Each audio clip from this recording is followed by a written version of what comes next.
નમસ્તે વિદ્યાર્થી મિત્રો, લાસ્ટ લેક્ચરની અંદર આપણે માત્ર અવરોધ ધરાવતો પરિપથ છે એસી પરિપથ એના વિશે અભ્યાસ કરી ગયા કે આ પ્રકારના પરિપથની અંદર જે વહેતો પ્રવાહ છે, પ્રવાહ અને વોલ્ટેજ વચ્ચેનો શું સંબંધ હોય છે, આ ઉપરાંત આ પ્રકારના પરિપથમાંથી પ્રવાહ પસાર થતો હોય તો ઉષ્મા ઉર્જા સ્વરૂપે વ્યય પામતો પાવર કેટલો હોય એ પણ આપણે મેળવ્યું. આજે આપણે જે પરિપથ ભણવાના છીએ એ પરિપથ એ માત્ર ઇન્ડક્ટર ધરાવતો એસી પરિપથ હોય કે જેમાં એક જ ઘટક જોડેલો, ઇન્ડક્ટર એટલે ગૂંચળું. મિત્રો, આવા પરિપથની અંદર પસાર થતો પ્રવાહ કેટલો હશે? આ પ્રકારના પરિપથની અંદર V અને I વચ્ચેનો કળા તફાવત કેટલો હશે અને આ પ્રકારના પરિપથની અંદર વ્યય પામતો પાવર કેટલો હોય છે એ આપણે મેળવવાના છે. તો મિત્રો શરૂ કરીએ. સૌથી પહેલા તો માત્ર ઇન્ડક્ટર ધરાવતો એસી પરિપથ V, I અને વ્યય પામતા પાવરના સૂત્રો મેળવો. આ થિયરી નો પ્રશ્ન કહેવાય જે તમને કદાચ 3 અથવા 4 માર્ક્સની અંદર આપણને પૂછી શકે. મારી ગણતરીએ આ થિયોરેટિકલ ક્વેશ્ચન ની ગણતરી પણ અગત્યનો છે અને આમાંથી ઘણા બધા એ ટાઈપના સૂત્રો આધારિત MCQ પણ પૂછાતા હોય છે. બરાબર? તો જોઈએ. સૌથી પહેલા તો મેં એક એસી પરિપથ બતાવી દીધો છે જેમાં આ જે સંજ્ઞા છે ઇન્ડક્ટરની છે. ઇન્ડક્ટર એટલે ગૂંચળું અને અહીંયા આપણે જે વોલ્ટેજ લાગુ પડ્યા છે એ એસી વોલ્ટેજ V જે Vm sin ઓમેગા t છે. સમજો ને અહીંયા જનરેટરનો જે આઉટપુટ છે એ તમે આપી દીધો છે. હવે તમારે આ પરિપથમાંથી પસાર થતો પ્રવાહ છે એ શોધી કાઢવો છે. ઇન્ડક્ટર ગૂંચળા વિશે આપણે ભણી ગયા. જ્યારે ગૂંચળામાંથી પ્રવાહ પસાર કરીએ છીએ ત્યારે ગૂંચળું ચુંબક તરીકે વર્તે અને ચુંબકીય ક્ષેત્ર રેખાઓ પોતાની સાથે એની સંકળાયેલી હોય છે. જો પ્રવાહમાં ફેરફાર કરવામાં આવે તો ફેરાડેના નિયમ અનુસાર એ ગૂંચળા સાથે સંકળાયેલું ફ્લક્સ બદલાવના કારણે EMF ઉત્પન્ન થાય, જેને નામ આપ્યું હતું આત્મ પ્રેરિત EMF. અહીંયા શું થશે મિત્રો?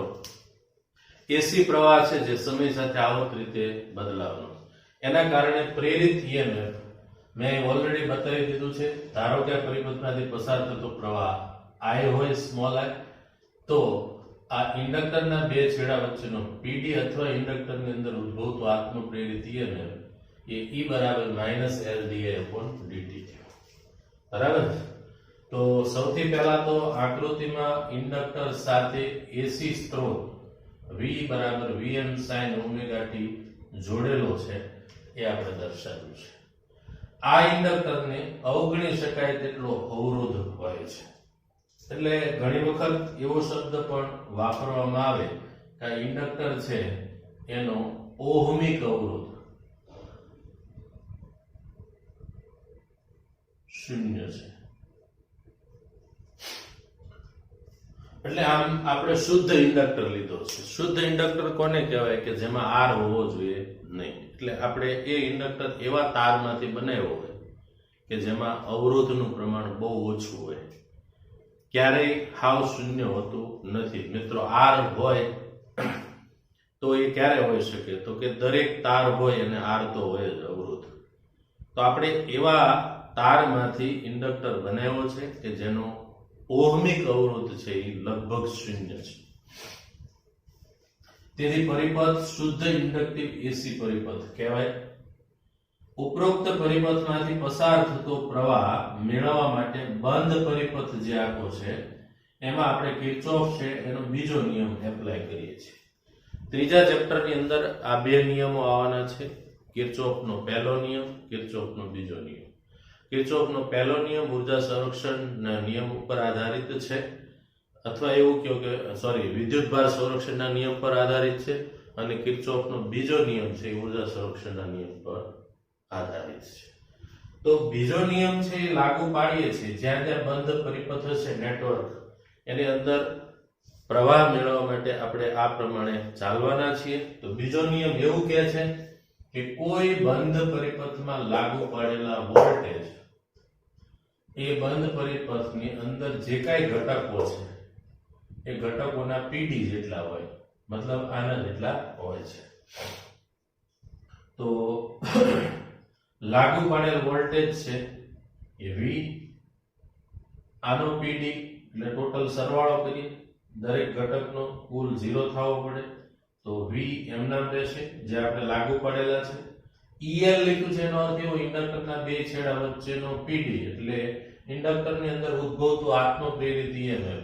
બરાબર, આ જે છે એ શું છે? આત્મ પ્રેરિત EMF, જેને આપણે બેક EMF પણ કહીએ છીએ. તો આ ઇક્વેશન ની અંદર V - L di upon dt છે. હવે અહીંયા પ્લસ ની જગ્યાએ માઈનસ મેં એટલે લીધું કારણ કે ઓલરેડી સૂત્રની અંદર -L di upon dt આવે છે. તો અહીંયા સ્મોલ લખો, કેપિટલ લખો, એનો કોઈ ઇશ્યુ નથી. તો di upon dt ઉપરોક્ત સમીકરણના જે બીજું પદ છે સમીકરણમાં, એ સમીકરણની અંદર બીજા પદમાં જે ઇન્ડક્ટરમાં આત્મપ્રેરિત EMF છે એવું દર્શાવે છે. અને L એ ઇન્ડક્ટરનું આત્મપ્રેરકત્વ છે અને ઋણ નિશાની છે જે લેન્ઝના નિયમ પ્રમાણે. આ EMF એવી રીતે પ્રેરિત થાય જેથી જેના કારણે ઉદ્ભવે છે એના જ ફેરફારનો થાય વિરોધ થાય. બરાબર, તો આ L છે એ ઇન્ડક્ટરનું આત્મપ્રેરકત્વ છે અને ઋણ નિશાની છે એ લેન્ઝના નિયમની હાજરી દર્શાવે છે. અને -L di upon dt આત્મપ્રેરિત EMF છે. તો આપણું ઇક્વેશન થઈ ગયું. માઈનસ છે ઓલી બાજુ લઈ જશું એટલે પ્લસ થઈ જવાનું, V = L di upon dt. હવે આ જે સમીકરણ છે એમાં V ની જગ્યાએ આપણે લાગુ પાડેલ voltage Vm sin omega t તમે મૂકી દો. તો Vm sin omega t = L di upon dt થયું. એમાં di upon dt પ્રવાહ આપણે શોધવો છે અને મેં કરતા બનાવી દીધો. di upon dt = Vm upon L sin omega t. ઉપરોક્ત સમીકરણ દર્શાવે છે કે પ્રવાહ I એ t પર આધારિત વિધેય છે. તમે જોઈ શકો એ સમીકરણની અંદર di upon dt આમ તો ઢાળ કહેવાય અથવા વિદ્યુત પ્રવાહના ફેરફારનો દર જે સમય ઉપર આધારિત થયો. ફેરફારનો દર એનો અર્થ જ એવો થયો કે સમય સાથે આ એમાં ફેરફાર થાય છે, જેનો ઢાળ di/dt જે સાઇન વિધેય અનુસાર બદલાતી જતી રાશિ છે, જેની કળા સ્ત્રોત વોલ્ટેજના જેટલી જ હશે. કારણ કે આમાંય સાઇન આવ્યું, આ પણ સાઇન છે. તેનો કંપ વિસ્તાર, હવે આગળનું જે પદ છે એને મિત્રો આપણે કંપ વિસ્તાર કહીએ છીએ, Vm/L. હવે પ્રવાહ આપણે શોધી કાઢવો છે. તો di/dt = Vm/L sin omega t છે. આમાંથી પ્રવાહ મેળવવો હોય તો આ જે સમીકરણ છે એમાં એનું t ની સાપેક્ષે આપણે સંકલન કરી નાખીએ. હવે એની માટે સૌથી પહેલું તો તમારે di/dt છે, અહીંયા sin omega t છે એટલે હું બે બાજુ dt વડે ગુણી નાખું છું. એટલે અહીંયા dt વડે ગુણું, અહીંયા ગુણું છે. dt કેન્સલ થઈ ગયા એટલે આને આપણે રદ કરી દઈએ. તો ઇન્ટિગ્રેશન ઓફ di એટલે I થશે, ટોટલ I મળી જાય. Vm/L ને કોમન લઈ લઈએ.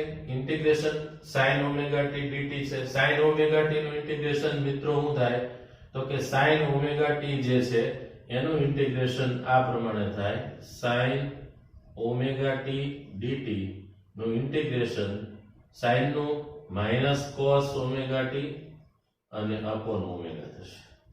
એટલે મેં અહીંયા લખી નાખ્યું છે I = Vm/L કૌંસમાં -cos omega t / omega છે. માઈનસ નિશાની બહાર લઈ લઈએ તો Vm/L cos omega t છે. હવે આપણો જે વોલ્ટેજ છે એ સાઇન વિધેય અનુસાર બદલાય છે અને પ્રવાહનું જે ઇક્વેશન આવ્યું એમાં cos છે. cos માંથી sin માં આપણે ટ્રાન્સફર થવું હોય તો મિત્રો યાદ રાખો કે cos π/2 - θ હોય તો sin θ થાય. એટલે અહીંયા cos π/2 માઇનસ થીટા ની જગ્યાએ આપણી પાસે કયું વિધેય આપ્યું તો ઓમેગા ટી છે, બરાબર. તો આવું લખીએ કે sin π/2 માઇનસ ઓમેગા ટી, એમાંથી માઇનસ નિશાની કોમન લઈ લો તો minus sin omega t minus π/2 થયું. હવે જે આ cos વાળું પદ હતું એની જગ્યાએ હું શું મૂકી દઉં છું, sin ઓમેગા ટી માઇનસ π/2, બરાબર. માઇનસ માઇનસ પ્લસ એટલે I બરાબર Vm upon ઓમેગા L થઈ ગયો, sin ઓમેગા ટી માઇનસ π/2 થઈ ગયો. અને આ જે આગળનો ભાગ છે Vm by ઓમેગા L, હવે Vm by ઓમેગા L છે એને આપણે કંપ વિસ્તાર નામ આપ્યું છે. કોનો કંપ વિસ્તાર તો કે પ્રવાહનો. પ્રવાહનો કંપ વિસ્તાર એટલે પ્રવાહનું મહત્તમ મૂલ્ય. જે આલેખ દોરીએ છીએ આલેખની અંદર મહત્તમ પ્રવાહ બતાવીએ તો મહત્તમ મેક્સિમમ કરંટ એટલે મેં Im વડે બતાવ્યું છે. તો I બરાબર Im sin omega t minus π/2 થયું, જે પરિપથમાંથી પસાર થતા પ્રવાહનું સૂત્ર છે, બરાબર. તો વોલ્ટેજ પણ આવી ગયો અને પ્રવાહનું સમીકરણ આપણી પાસે આવી ગયું છે. I બરાબર Im sin omega t minus π/2.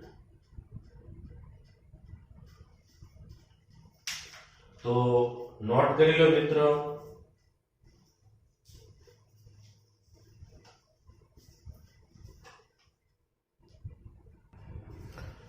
ચાલો વિદ્યાર્થી મિત્રો, આગળ આપણે વોલ્ટેજ અને પ્રવાહ બંનેના સમીકરણો છે એ મેળવી લીધા છે. હવે જે કંઈ આગળ તારવું છે અહીંયા લખેલ છે કે માત્ર L ધરાવતો એસી પરિપથને લાગુ પાડેલ વોલ્ટેજ આટલા V Vm sin omega T, અને માત્ર L ધરાવતા એસી પરિપથમાંથી પસાર થતો પ્રવાહ એટલે ખાલી આપણે જે નેટવર્ક છે એની વાત કરીએ છીએ તો એમાં આપણે લાગુ પાડેલ વોલ્ટેજ છે એ V છે અને પરિપથની અંદર માત્ર ઇન્ડક્ટર છે. એવા પરિપથની અંદર વોલ્ટેજ લાગુ પાડ્યા તો પ્રવાહ છે આપણને આ પ્રમાણે મળે છે. હવે આ સમીકરણની અંદર Im એટલે Vm upon ઓમેગા L થયું, જે પ્રવાહ છે એનું મહત્તમ મૂલ્ય, કારણ કે પ્રવાહ છે એ સાઇન વિધેય અનુસાર બદલાતો હોય તો આપણે એવું કહી શકીએ કે આ એનું મહત્તમ મૂલ્ય કહેવાય Im. અહીંયા મહત્તમ ઋણ મૂલ્ય મળ્યું, આ શૂન્ય થયું. તો કોઈ મધ્યમાન સ્થાનથી એક તરફનું મહત્તમ સ્થાનાંતર એને કંપ વિસ્તાર કહેવાય. તો Im બરાબર Vm by ઓમેગા L, આ એનો કંપ વિસ્તાર થયો. હવે ઓમેગા L છે એને ઇન્ડક્ટિવ રિએક્ટન્સ કહેવામાં આવે છે, ખાસ યાદ રાખજો મિત્રો. અને જેને ZL સંજ્ઞા વડે બતાવવામાં આવે છે. ZL is equal to J omega L. હવે જે મેં લખ્યો છે એ કાલ્પનિક અને વાસ્તવિક ભાગની ચર્ચા હું પછી કરીશ. તો આ પરિપથની અંદર જે ઓમેગા L છે એને ઇન્ડક્ટિવ રિએક્ટન્સ અને એનું મૂલ્ય છે એ XL વડે બતાવવામાં આવે છે ને XL બરાબર ઓમેગા L. આ સૂત્ર છે એ ઇન્ડક્ટિવ રિએક્ટન્સ નું મૂલ્ય છે અને સૂત્ર પ્રમાણે જોવા જઈએ તો XL is proportional to omega છે. L એટલે આત્મક રેખત્વ થયું, જે ગૂંચળે બદલાય એટલે એકનો એક ગૂંચળા માટેનો L અચળ થઈ ગયો એટલે L અચળ છે. તો XL is proportional to omega થયું. ઓમેગા બદલાય તો XL બદલાય. XL એટલે ઇન્ડક્ટિવ રિએક્ટન્સ, બરાબર. આ ઇન્ડક્ટિવ રિએક્ટન્સ એટલે શું? તો જે રીતે આપણે પરિપથની અંદર અવરોધ હતો એ અવરોધ શું કામ કરે છે? વિદ્યુત પ્રવાહને વહેતો શું કરે છે? રોકે છે.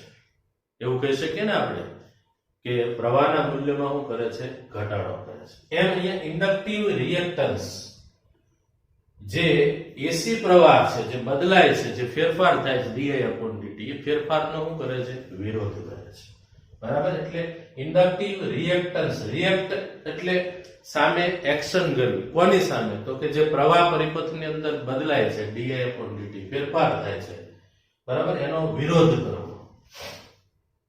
મેં અહીંયા V અને I છે એનો આલેખ બતાવ્યો છે એટલા માટે કે ઘણી વખત માત્ર L ધરાવતા પરિપથ એટલે ઇન્ડક્ટર ધરાવતા પરિપથની અંદર V અને I વચ્ચેનો કળા તફાવત કેટલો હોય છે? તો V નું સૂત્ર જુઓ, સાઇન વિધેય અનુસાર મેં અહીંયા બ્લેક કલરનો આલેખ દોરેલો છે, અને I નું સમીકરણ જુઓ તો એમાં ઓમેગા t -π/2 છે. -π/2 છે એનો અર્થ એવો થયો કે વોલ્ટેજ કરતા પ્રવાહ π/2 જેટલો પાછળ હોય છે. એટલે મેં અહીંથી નીચેથી શરૂઆત કરી, માઈનસ છે નીચેથી તમે જોઈ શકો છો. અહીંયા થીટા 0 હોય, અહીંયા થીટા કેટલો છે? π/2. એટલે બે વચ્ચેનો કળા તફાવત છે એ π/2 થયો. તમે આમ પણ બતાવી શકો કે આ જે અક્ષ છે એની ઉપર મેં I બતાવ્યો છે, અહીંયા વોલ્ટેજ બતાવ્યો. વોલ્ટેજ અને પ્રવાહ વચ્ચેનો સંબંધ અથવા કળા તફાવત છે એ π/2 જેટલો છે. બરાબર? ઘણી જગ્યાએ આ પ્રમાણે પણ આલેખ દર્શાવ્યા હોય તો એ પણ ચાલશે, એમાં કોઈ મોટો ઇશ્યુ નથી. આ રીતે પણ તમે બતાવી શકો છો કે આ આલેખ જે છે એમાં આને ફેઝર ડાયાગ્રામ કહેવાય છે.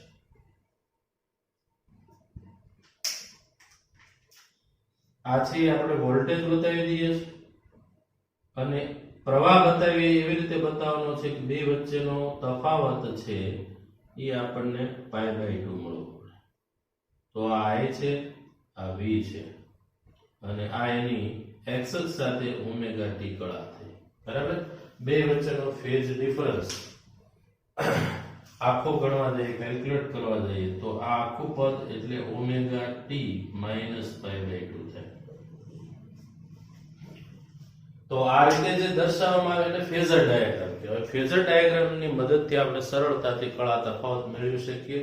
આવા હાર્મોનિક વિધેય હોય એનો સરવાળો પણ ઈઝીલી થઈ શકતો હોય છે. હવે આલેખ ઉપરથી આપણે આવું લખી શકીએ કે માત્ર L ધરાવતો પરિપથ હોય એમાં પ્રવાહ એ વોલ્ટેજ કરતા π/2 જેટલો પાછળ હોય છે. ઘણી જગ્યાએ તમને મિત્રો અહીંયા π/2 રેડિયન પણ લખતા હોય. ખરેખર આપણે રેડિયન જ લખવું પડે જેટલો કળામાં પાછળ રહે છે. પ્રવાહ phasor I, voltage phasor V કરતા વોલ્ટેજનો ફેઝર બતાવ્યો છે અને પ્રવાહનો ફેઝર પણ બતાવ્યો છે. આને કહેવાય ફેઝર ડાયાગ્રામ, આલેખ. જ્યારે તેમને વિષમ ઘડી દિશામાં ઓમેગા જેટલી કોણીય આવૃત્તિ ભ્રમણ કરાવો, તમે આમ ફેરવો તો, બરાબર, અને આમ સમઘડી હોય તો I આગળ કહેવાય. બરાબર? એટલે અત્યારની સ્થિતિ પ્રમાણે વિષમ ઘડી દિશામાં આપણે એને રોટેટ કરાવીએ તો વોલ્ટેજ છે એ I કરતા π/2 જેટલો હોય છે, આગળ હોય છે. એટલે V આગળ છે I કરતા. હવે માત્ર L ધરાવતો એસી પરિપથ છે એની અંદર વ્યય પામતો પાવર. મૂળ મુદ્દો જે આપણો ક્વેશ્ચન હતો એનો આન્સર લાસ્ટ જે બાકી છે. તો સૌથી પહેલા તો મિત્રો આપણા વોલ્ટેજ અને પ્રવાહ બે સમયના વિધેય છે. સમય સાથે બે ક્ષણે બદલાય છે. એવા સમયે પાવર એટલે V * I થાય. પણ સમય સાથે ક્ષણે બદલાતો રહેતો એટલે એવા પાવરને તત્કાલીન પાવર કહેવાય. તો P બરાબર VI, V એટલે વોલ્ટેજ, વોલ્ટેજ લાગુ પડ્યા Vm sin omega t છે. પ્રવાહ Im sin omega t -π/2 છે. આમાંથી Im ને બહાર લઈ લઈએ એટલે Vm * Im sin omega t કૌંસમાં આનું થશે -cos omega t. માઈનસ નિશાની બહાર લઈ લઈએ કારણ કે sin ઓમેગા t -π/2 છે અથવા π/2 માઈનસ થીટા હોય તો વિધેય બદલાઈ જાય. બરાબર છે? યાદ રાખજો, અડધો પાય હોય તો વિધેય બદલાઈ જાય. sin omega t કૌંસનો cos omega t, તો માઈનસ નિશાની આગળ આવી, Vm * Im sin omega t cos omega t. ઉપરોક્ત સમીકરણ જે છે એને બે વડે હું ગુણી નાખું છું અને બે વડે ભાગી નાખું છું. તો -Vm Im ભાગ્યા 2 કર્યા ના ગુણ્યા 2 એટલે 2 કેન્સલ. આવી રીતે કોઈ પણ સમીકરણ છે એને સરખી સંખ્યા વડે ગુણી શકાય અને ભાગી શકાય. એનાથી કોઈ સમીકરણમાં ફેર પડતો નથી. આવું કરવા પાછળનું કારણ મિત્રો ત્રિકોણમિતિની અંદર એક ફોર્મ્યુલા છે કે 2 sin θ * cos θ હોય તો sin 2 θ લખાય. એટલે આપણી પાસે ખાલી sin અને cos જ હતું. તો આગળ 2 લાવવા માટે મેં 2 વડે ગુણ્યા અને 2 વડે ભાગી નાખ્યા છે એટલે 2 sin omega t into cos omega t થયું. હવે આના જેવું થઈ ગયું sin 2 theta is equal to 2 sin theta cos theta. તો લખાય એમ sin 2 omega t is equal to 2 sin omega t cos omega t લખી શકાય. એટલે અહીંયા સીધું ફોર્મ આવી ગયું sin 2 omega t. તો આ જે મળ્યું આપણને પાવરનું સૂત્ર મળી ગયું મિત્રો. હવે સરેરાશ વ્યય પામતો પાવર તમારે મેળવવો હોય તો જે કાંઈ સમીકરણ મળ્યું છે એ સમીકરણનું એક આવર્તકાળ પર આપણે કેવું મૂલ્ય લેવું પડે? સરેરાશ મૂલ્ય. તો આ જે ઇક્વેશન છે એનું એક આવર્તકાળ પર સરેરાશ મૂલ્ય મેળવવા માટે આગળનો જે ભાગ છે Vm Im/2 એને આપણે બહાર લઈ લઈએ. આ sin 2 omega t. હવે sin વિધેય હોય એનું એક આવર્તકાળ પર મૂલ્ય કેટલું થાય? 0. તો અહીંયા 0 મૂકી દો. આની સાથે 0 નો ગુણાકાર 0 એટલે વ્યય પામતો પાવર 0 મળે છે. મતલબ આ પ્રકારના પરિપાક છે એમાં ઉષ્મા ઉર્જા સ્વરૂપે પાવરનો વ્યય થતો નથી. બરાબર?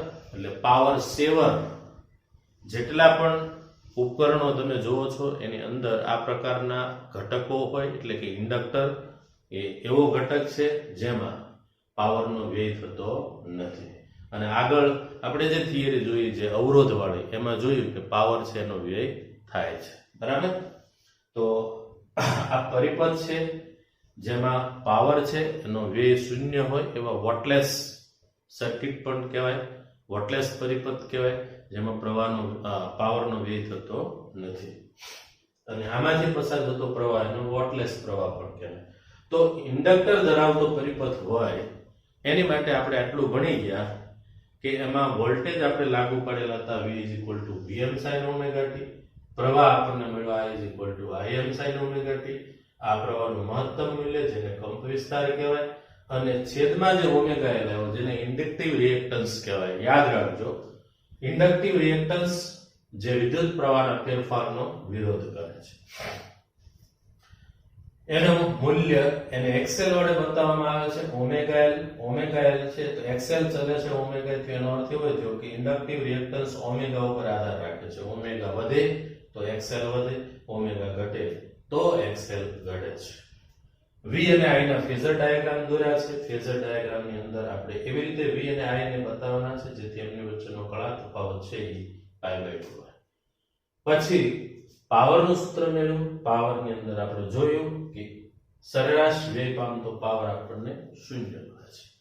એટલે આ પ્રકારના માત્ર L ધરાવતો પરિપથ હોય એમાં પાવરનો વ્યય થતો નથી. ઓકે? શેના કારણે નથી થતો એ નેક્સ્ટ થિયરી આપણે નેક્સ્ટ લેક્ચરની અંદર જોશું. આજે જે ચાલ્યું છે મોસ્ટ એમપી છે, સૂત્રો પણ અગત્યના છે. બરાબર? ફરી પાછા નેક્સ્ટ લેક્ચરમાં મળશું. જે કંઈ ચાલ્યું છે ફરજિયાતપણે હોમવર્કની અંદર લખી અને મોકલી આપશો. Thank you.